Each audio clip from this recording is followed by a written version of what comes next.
When this channel came back at the start of last year, I began with getting the Platinum Trophy for LEGO Harry Potter Years 1 to 4. I actually had a lot of fun making that video, and I wanted to play it again, but couldn't think of a way to do it. Luckily, TT Games had me covered. Instead of giving us a remaster for LEGO Lord of the Rings or giving it the Skywalker Saga treatment, they did a remaster of LEGO Harry Potter, giving it an official PS5 release with a brand new trophy list to be filled out. I say brand new trophy list, it's just the two trophy lists combined, but fuck it. And I could get it for a discounted price, so I bought it. I have very poor self-control, okay? Don't judge me. But it does give me an excuse to go trophy hunting again, so I'll take it. I need to do something different though. I can't just do the same video as last time, that would be cheating. That would be just copying content I've already done before. So let's see how I cope with a time restriction. Can I platinum LEGO Harry Potter Years 1 to 4 in 24 hours?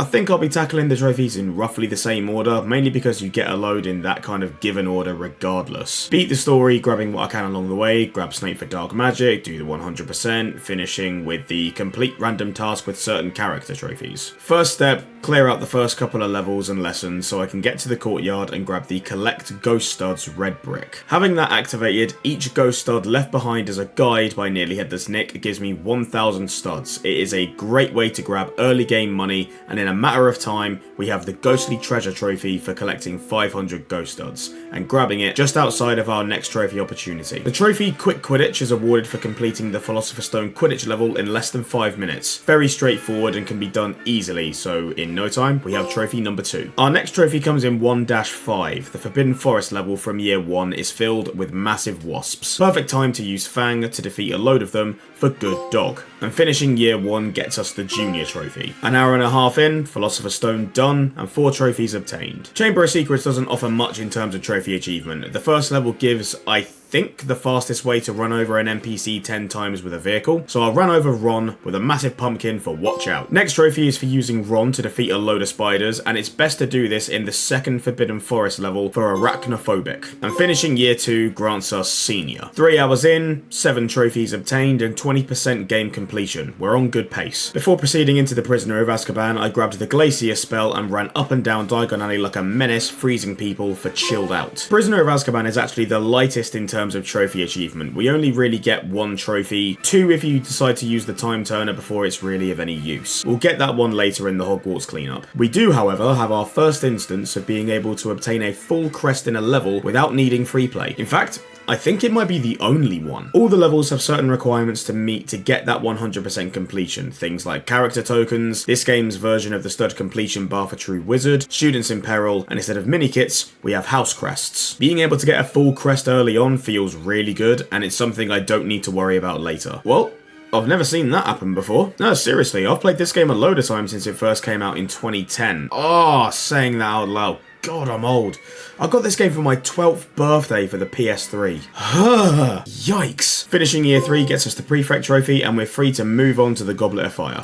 Goblet of Fire is also pretty straightforward. With finishing the final lesson to learn Reducto, we get Teacher's Pet for completing all lessons in game, and now there is nothing else to learn, so the game just speeds through the rest of the story. Soon we earn Head Boy for completing year 4, and Story Complete for completing the story. Just over 6 hours in, we're currently sitting at 38.1% overall completion. Right, story's done. Time for the bulk of the challenge, but I need to grab some required characters first, starting with Griphook. I need Griphook in order to open safes, and he's the only character who can. Since all you need to 100% the very first level of the game is Reducto, I grabbed everything I was missing and completed The Magic Begins. I also need other requirements for either puzzles or trophies requiring a certain type of character. We need a character from each house, a character old enough to bypass age lines without using a potion. Oddly enough, Ollivander doesn't count, and I have no idea why. We also need a strong character, a smart character with a rune book, a muggle, a ghost, and a dark magic user. Snape covers both Slytherin and dark magic, so that's why he's a priority. Quickly before heading back to the castle, I also got the Boo trophy for scaring 20 characters as a ghost. So, with all characters currently required being obtained, time to clear out Hogwarts. starting in Ravenclaw Tower and working all the way down. It's not an overly long process, but it can feel like it drags when you have the tension of a time limit and worrying you'll miss a student or a gold brick, which I did. In the process, we got the trophies back in time for using the time turner for the first time while clearing up the common rooms, Quiet Please for turning all in-game volume off in the library, and Solid Snape for hiding in a barrel with Snape. I did come across a couple of things I found pretty funny. First up, that ain't Flitwick, and I left a student in a constant state of falling. You can still see him when you leave the classroom. Coming up on the 8-hour mark, we got our 100th brick, and I was feeling pretty good. 8 hours, half the gold bricks done. Nearly all of them left are ones that you get for doing all the stuff in the levels, and they're quick to get. While clearing the greenhouses though, I did discover the stairs are Snapist. Like, seriously, why can't Snape get up these stairs with a mandrake, yet Harry can do it with no issue at all? What did Alan Rickman ever do to TT Games? I'm gonna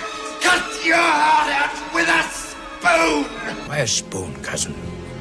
Why not an axe? Because it's dull, you twit. It'll hurt more. Eventually we got the final red brick, earning the power-up trophy, and not long after that, I felt like I cleared Hogwarts. I spent a bit of time adding up all the remaining gold bricks from the levels and the monuments in the Leaky Cauldron's basement, the characters left and the students in peril from all the levels, and I was sure. How can I be sure? I checked everywhere. So I went back through the castle twice to try and find what I was missing, and I did find a few characters and the last gold brick in the castle, but I was still short 2 students. After going through Hogwarts for a 3rd time, I was getting really worried that maybe the PS5 re-release was bugged in some way. I decided not to worry about it for the moment and to take a break to do all of the Gringotts missions. Since I had all the needed characters anyway, it was an absolute breeze. I also managed to get the multiplayer trophy for collecting 10 million studs in a single level, and just after that completing the building tutorial levels for building blocks. I had a change of mind, and before finishing all the Gringotts missions, I wanted to get Hogwarts done just so it wasn't something that was nagging me in the back of my mind. So I did a 4th and final sweep through the castle and found the final student in the time turner segment in Hagrid's garden, under the one pumpkin I didn't blow up. But now with that done, Hogwarts cleared, it was time to 100% all the story missions. This took a lot less time than I remember. With all the indicators on and stud multipliers, the only thing I had to keep an eye out for were the characters and students, as there are no red brick indicators for those. Right, long list of trophies incoming. Muggle Trouble for defeating 10 enemies with a Muggle. Lumos Solem for destroying 50 Devil's Snare plants. The 4 trophies achieved for collecting all the crests. Crest Collector for all in year 1, Crest Fanatic for year 2, Ultra Collector for year 3, and the Ultimate Collector for year 4. Student Rescue for rescuing all students in peril. Finally, Stud Magnet for achieving True Wizard in all levels. So building the 4 monuments in the Leaky Cauldron's basement should have been the final 4 gold bricks, but I was 1 short. I was really beginning to panic again and worry that I'd need to comb over Hogwarts for a 5th time because I missed something in the most obscure area, or something that was just even worse, blatantly out in the open. Luckily, I double checked Gringotts first and realised I missed a level. The only level left to complete to unlock our final character is the bonus level, which takes place on the night of October 31st, 1981. We play as Voldemort and an unknown Death Eater for 2-player purposes and tear about Muggle London to rack up 1 million studs. Runtime! I'm not too big a fan of this level, truth be told. I think it's sort of lazy. I get that they wanted to make a kind of prequel mission and to play as a big bad, but why Muggle London and collect 1 million studs? I think they could have done something really cool here instead. Like, you could have a level with Voldemort and an actual named Death Eater, like McNair for example. You could go through a level which takes place over a period of time, fighting members of the Order and culminating in a boss fight against James Potter. There wouldn't be any monotony of running around and mashing the circle button to blow shit up, because that's all this level is. I mean, sure, this Death Eater getting stuck is kind of funny, and so is angry baby Harry, but the ending cutscene could be kept regardless, and instead we're left with a pretty boring final stage. That's all, folks. The final part of this game's platinum requires a shopping spree first, so for buying everyone, we get the following. Quidditch Team for buying the Gryffindor team variants from Book 1. Dark Wizards for buying all variations of Voldemort. Wonderful Weasleys for buying all members of the Weasley family. Animagus for buying all Animagi characters. And finally, You're the Best for reaching 100% completion. 3 trophies remaining and all require certain character actions. First up is defeating the object for using Professor Quirrell to defeat the Mountain Troll. Second is Quirrell Quandary for using Voldemort to defeat the possessed Quirrell in the final boss fight of year 1. And finally, Role Reversal for killing Harry in the graveyard as Voldemort. This is where the platinum would usually pop, but the PS5 re-release of LEGO Harry Potter collection is evil. They combined all of the trophies from both games into one list as opposed to 2 separate lists. So since the platinum won't pop until I complete years 5 to 7, here's the platinum trophy from last time.